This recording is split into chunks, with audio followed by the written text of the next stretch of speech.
புதுக்கோட்டை மாவட்டத்தை பொறுத்த வரைக்கும் பெருங்கற்கால ஈமச்சின்னங்கள் வந்து அந்த மாவட்டத்துக்குள்ளே நிறைய இடத்துல கிடைக்குது. அப்படிப்பட்ட ஒரு பெருங்கற்கால ஈமச்சின்னத்தை தான் நாம் இதில் பார்க்க போகிறோம். இந்த இடம் எங்கே இருக்குது அப்படின்னா, நீங்கள் புதுக்கோட்டையிலேருந்து கீரனூர் போகிற வழியில் கரெக்டாக ஒரு 18லேருந்து 20 கிலோமீட்டர் தூரத்தில் வந்து அம்மாச்சித்திரம் அப்படிங்கிற ஊர் இருக்குது. அங்கேருந்து நீங்கள் வந்து லெஃப்ட்டில் உள்ள எடுத்து போனீங்கன்னா ஃபஸ்ட்டு ஆலூர்த்தி மலை.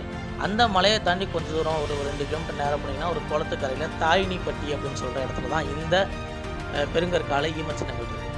தமிழகத்தில் கிடைக்கிற பெருங்கற்கால ஈமச்சின்னங்கள் வந்து நம்ம கல்வட்டம், கற்பதுக்கை, கட்டிட்டை, முத்துக்கல், அது நெடுங்கல், இப்படி 4 வகையாக பிரிப்போம்.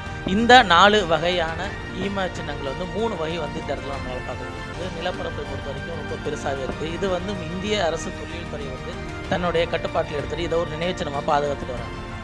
ஏறக்குறைய 3000 ஆண்டுகள் தொன்மையான இந்த ஈமச்சின்னங்களை பற்றி நீங்கள் முழுசாக தெரிஞ்சுக்கணும் அப்படின்னா, இந்த பற்றின முழு காணொலி வந்து என்னோடய சேனல் ஆல்ரெடி நான் போட்டிருக்கேன். அதோட லிங்க் வந்து டிஸ்கிரிப்ஷன்லேயும் கமெண்ட்லேயும் கொடுக்குறேன். கிளிக் பண்ணி ஃபுல் வீடியோ பார்த்து தெரிஞ்சுக்கணும்.